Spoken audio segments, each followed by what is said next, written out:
کہ جب اہل شام نے الگ حکومت اپنی قائم کر دی، حضرت علی کے مقابلے میں اپنی حکومت کا اعلان کر دیا تحقین کے فیصلے کے بعد، اور اس پر خوارج کی ایک جماعت بن گئی، الگ ہو گئے، جنہوں نے پھر بڑی خوفناک جنگیں کی، بڑے زمانے تک وہ مسلمانوں کو نقصان پہنچاتے رہے۔ تو تین خارجی اکٹھے ہوئے کہ جتنا فساد ہے نا اس کی جڑ ہے ایک عمرو بن عاص اور معاویہ بن ابی سفیان اور علی بن ابی طالب رضی اللہ تعالیٰ عنہ، ان تینوں کو قتل کر دو، فتنہ ختم ہو جائے گا۔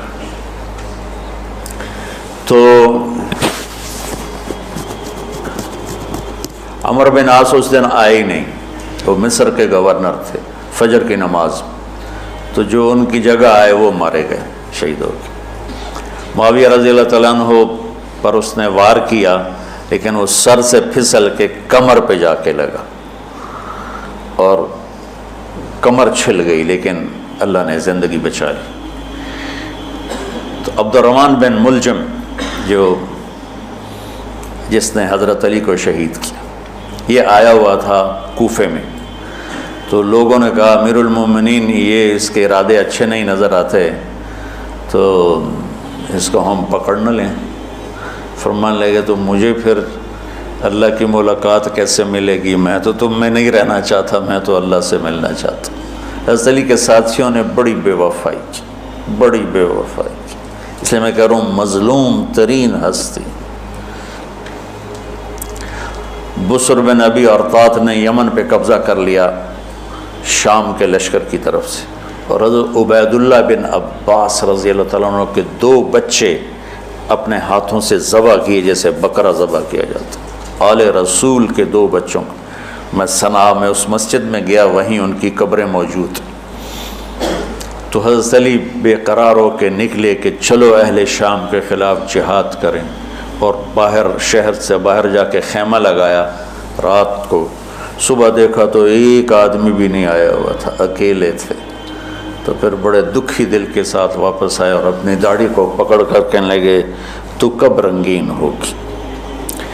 ایک دفعہ بیمار تھے تو کہنے لگے یا رسول اللہ مجھے لگتا ہے میری موت کا وقت آ گیا۔ میں نے کہا نہیں، تیری موت آئے گی جب اس خون سے یہ رنگین ہوگی، جب تیرے سر کے خون سے تیری داڑھی رنگین ہوگی اس وقت تیری موت آئے گی۔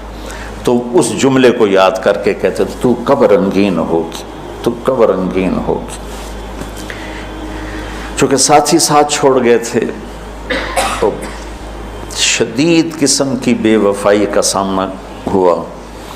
پھر آگے نسل ذبح ہوا۔ آپ نے حضرت حسین کا کربلا تو پڑھا ہوا، لیکن میں نے جو گلدستہ اہل بیت کے بعد میں نے جب پڑھا تو جو اس کمبخت ابو جعفر منصور نے آل حسن پہ ظلم توڑے، اللہ میری ہچکی لگ گئی روتے روتے۔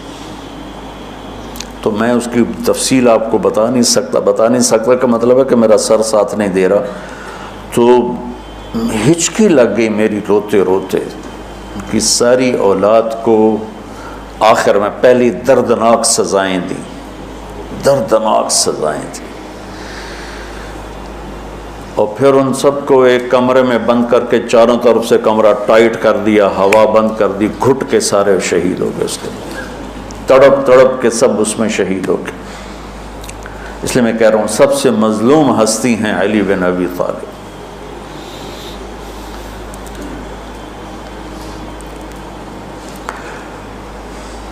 تو فرمانے لگے اس کو پکڑو گے تو میں شہید کیسے ہوں گا؟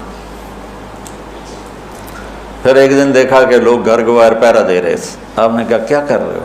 کہا جی وہ آپ کا خطرہ ہے، پہرا دے رہے ہیں۔ کہنے لگے کس سے دے رہے ہو؟ زمین والوں سے، آسمان والوں سے؟ وہ کہنے لگے جی آسمان والوں سے کون دے سکتا، زمین والوں سے پہرا دینے کا۔ بیٹا جا کے سو جاؤ، آسمان والا فیصلہ کرتا ہے، تو زمینی پہرے کام نہیں آتے، جاؤ، اور فیصلے آسمان سے اترتے ہیں، زمین پہ نہیں اترتے۔ تو 21 رمضان کو فجر کی نماز میں اس نے آ کے جو وار وہ سیدھا سر پہ لگا، تو سر پھٹ گیا، تلوار دماغ میں چلی گئی، شور مچ گیا، پکڑا گیا۔ اب دیکھنا حضرت علی کے اخلاق،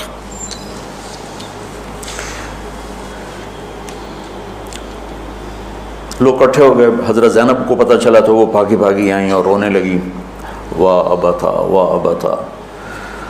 تو وہ کہنے لگا، وہ لوگ کو پٹی پٹی باندھنے لگے تو وہ کہنے لگا ابن ملجم جتنی مرضی پٹیاں باندھ لو، ابھی یہ مر کے ہی رہے گا. اس تلوار کو 1 مہینہ زہر میں ڈبو کے رکھا ہے پھر وار کیا ہے. تو اس پر تو بڑے سے بڑے حلیم کو غصہ آ جانا چاہیے. وہیں اس کا قیمہ ہو جاتا. اور حضرت علی کیا کہہ رہے ہیں؟ بھائی اس کے لیے نرم بستر بچھاؤ، اس کو گرم گرم کھانا کھلاؤ، اسے ٹھنڈا ٹھنڈا پانی پلاؤ. اگر میں زندہ رہا تو میں خود فیصلہ کر لوں گا مجھے کیا کرنا ہے، اور اگر میں شہید ہو گیا تو پھر پہلی میری درخواست ہے کہ اسے معاف کر دیں. یہ بتانا چاہتا تھا، اسے معاف کر دیں. اور اگر اسے میرے بدلے میں قتل کرنا چاہو تو پھر اس کو تکلیف نہ دینا، بس ایک ہی وار سے اس کی گردن اڑا دینا، اسے تکلیف نہ دینا. اللہ اکبر. آپ پڑھیں گے نا صحابہ کی سیرت تو سب سے زیادہ فضائل حضرت علی کے ہیں، سب سے زیادہ. مقام اور مرتبہ تو ویسی جیسے خلفائے راشدین. سارے صحابہ اللہ کے ہاں مغفور محبوب. ان میں سے 10 مقرب ترین ابو بکر، عمر، عثمان، علی، طلحہ، زبیر، سعد، سعید، ابو عبیدہ بن جراح اور عبد الرحمن بن عوف. پھر ان 10 میں سے 4 محبوب ترین جو خلفاء بنے. پھر جیسے ان کی خلافت کی درجہ بندی ہوئی ایسے ان کے مقام اور مرتبے کی درجہ بندی ہوئی. لیکن فضائل سب سے زیادہ حضرت علی کے ملتے ہیں. اور یہ ایک فضیلت جو حضرت علی کو اللہ کے نبی نے سنائی، ہاتھ پکڑ کر یوں اپنے سینے کے قریب لگا کے فرمایا، اَتَرْضَىٰ أَنْ يَكُونَ مَنزِلُكَ مُقَابِلَ مَنزِلِي فِي الْجَنَّةِ. علی تو راضی ہے جنت میں تیرا گھر میرے گھر کے سامنے ہوگا.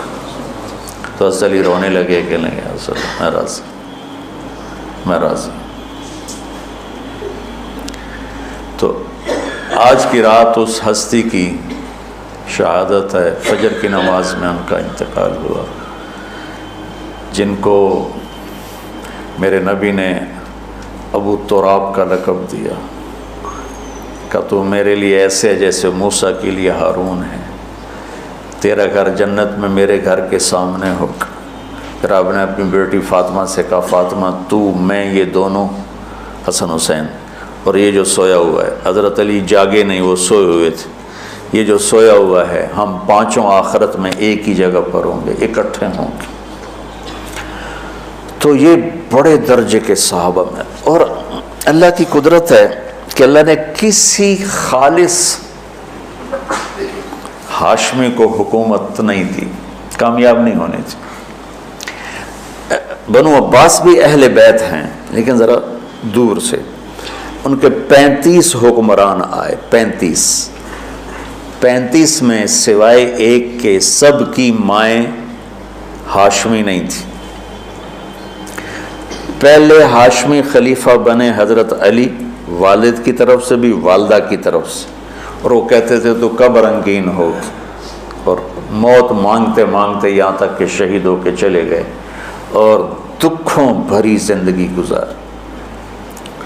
وَلَقَدْ رَأَيْتُهُ فِي بَعْضِ مَوَاقِفِهِ وَقَدْ أَرْخَى اللَّيْلُ سُدُولَهُ وَغَارَ النَّجُومُهُ وَهُوَ قَائِمٌ يُصَلِّي فِي الْمِحْرَابِ قابضاً على لحيته يتململ تململ السليم ويبكي بكاء الحزين ويقول للدنيا إلي تغررت وإلي تشوقت وإلي تزينت وإلي تشوفت آه من قلة الزاد وبعد السفر ووحشة الطريق آيتها الدنيا غري غيري قد بتتك 3 عمرك قصير ومجلسك حقير وخطرك يسير من قلة الزاد وبعد السفر ووحشة الطريق.